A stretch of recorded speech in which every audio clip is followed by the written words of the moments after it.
The person you're looking at in front of you is one Eva Pena, sergeant with the NYPD. A police sergeant accused of shoplifting drove herself to court in a white Mercedes-Benz on Friday. As it surfaced, she once served as an integrity officer inside the NYPD. Sergeant Eva Pena, 37, was busted in a Yonkers Macy's on Tuesday night after she was caught on surveillance walking into a dressing room with hundreds of dollars in merchandise, and then abracadabra, Chris Angel, she comes out with nothing. She was also filmed taking the sales tag off the clothing. A pair of Tommy Hilfiger's pants, a beaded sweater, a Guess lace dress, and 3 other Guess items worth a total of $359. Pena, 37, was at PSA, a housing unit where she once served as its assistant integrity control officer, recommending punishments for underlings who commit infractions. A law enforcement source told the Post on Friday. Oh, so she was in charge of the kangaroo court. She had the moral high ground, this Eva Pena, and she would hand out punishments as she saw fit. Pena was all smiles at the courthouse Friday when she arrived, apparently unaware of the media. She wore a light-colored long-sleeve top, black pants with the security tag still attached, and black heels and a clutched Louis Vuitton beige bag. Then she spotted the cameras, and the frown stayed upside down. In court, Pena stood beside her private lawyer, Russell B. Smith, and said nothing as he entered the not guilty plea. I didn't do it. I don't know who put all those clothes in my purse. I was just at Macy's, and I decided not to buy anything. And somebody must have put a whole bunch of clothes in my purse after I decided not to buy anything. Her not guilty plea to petty larceny. Charges on her behalf. The officer was released on her own recognizance and I-bond. Sign your name right here and you can go home right now. Just pinky swear you will show up for court. She is adamant that she did not do it. She has an excellent record with the police department, Smith told reporters afterwards.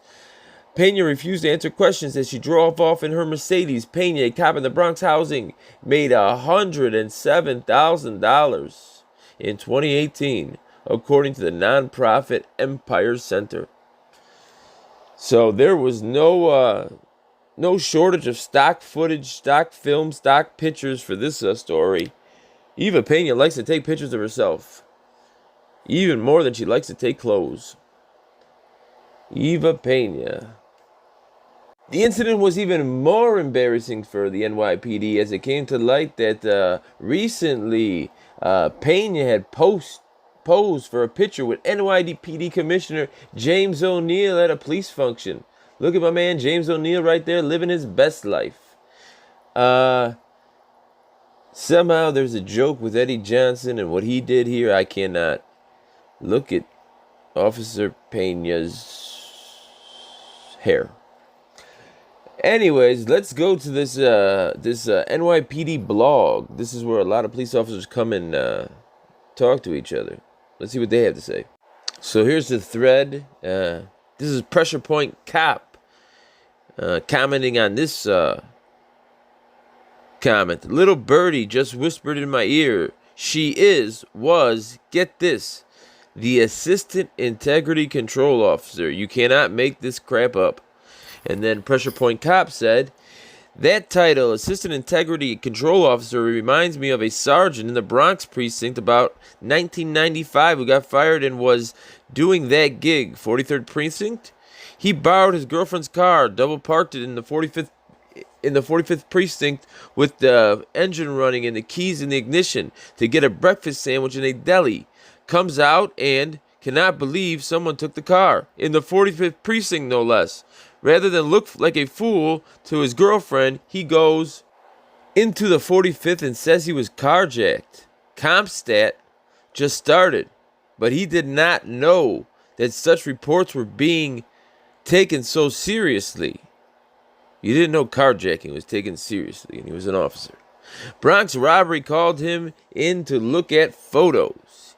He said, just forget about it. Don't worry about it. Forget about that car. I said somebody put a gun to my head and took. Just pretend that didn't happen. Here, look at this black thing I'm holding in my hand.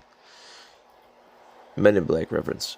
They said no, and the lieutenant ordered him to go look. Yeah, you're going to have to care about that car that got taken from you. After a day of looking, he picked someone out. Eeny, meeny, miny. That was the guy. I know. That's exactly what he... Well, now it's all coming back to me. It was him. They arrested the guy, and the good sergeant testified against... He took the stand against him? Well, lo and behold, the guy protested his innocence, which is not usually noticed in court. I didn't do it, Your Honor, I swear.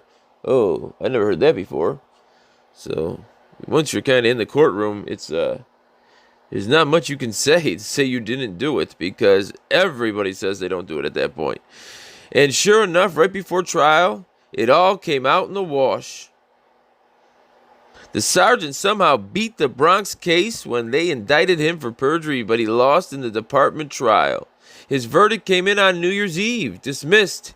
Yet to this day, the foreman sergeant blames the 45th for not having enough patrol cars out there to prevent such an act.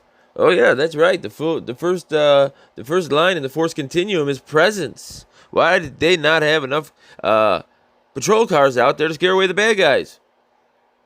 They screwed up. Anyways, when it went back there, it said that, what did it say? It said it took the stand, it sounded like. They said, Lieutenant, look, okay, they arrested the guy. The good sergeant testified in the grand jury. He testified in a grand jury against him. He must have been indicted. So this officer this sergeant just left the keys in the car and then picked some poor sap out of a lineup and said it was him, and then took the stand in the grand jury. The grand jury is when they get together a jury of people, and they put forth the evidence to see if there is enough evidence to take this person to trial. It's obviously, it usually happens in a case when there isn't a lot of evidence, or in a case when the person that is being charged with this has a heavy background for the same type of crimes. So I don't think they had enough evidence, or a lot of evidence, so they took it to the grand jury to see if the grand jury would indict him. Oh, there's another, so this one, this is the last of the thread, so this is what Pressure Point Cop actually said. That was KS. On these sites, they use initials, and obviously with grand jury. KS is the person's initial. He was a cop in the 41st and a good guy, all-around good guy. When this incident happened, he was on the lieutenant's list just waiting for his number to come up.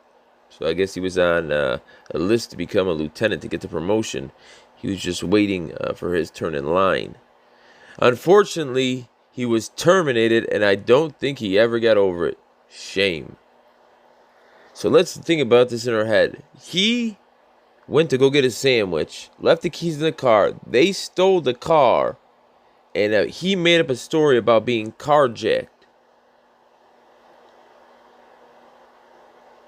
Well, at what point would you just say, okay, you know what? I wasn't carjacked. I was embarrassed. I apologize. I left the keys in it. Like, why would you go through all that? I'm going through it in my head. I'm trying to process it and put myself in that situation. At one point, it seemed to me like the obvious thing would be like, dude, I was embarrassed. I didn't, it was a dumb thing to say right off the bat.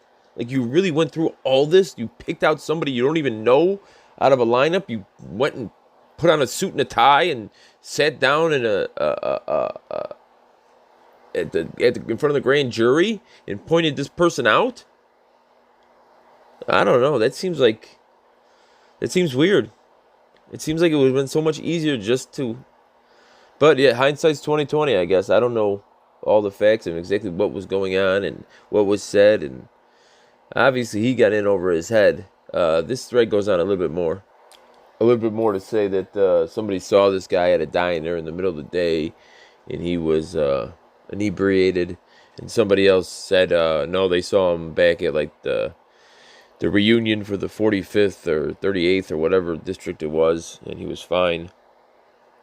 But that's like a lot of the big cities have these public blogs that officers from all over the city get on and kind of talk to each other. Anyways, this is Sergeant Pena, who still has her job. Sergeant Pena. I don't know. I look at Sergeant Pena and I just think busted. Busted, busted, busted. Busted, busted, busted.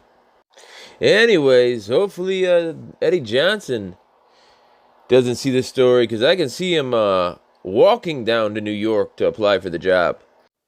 This is Disorderly doing the voice work for this story on the Cop-arazzi. So Disorderly Product News and the Cop-arazzi wish you the best to you and yours in 2020. Good night.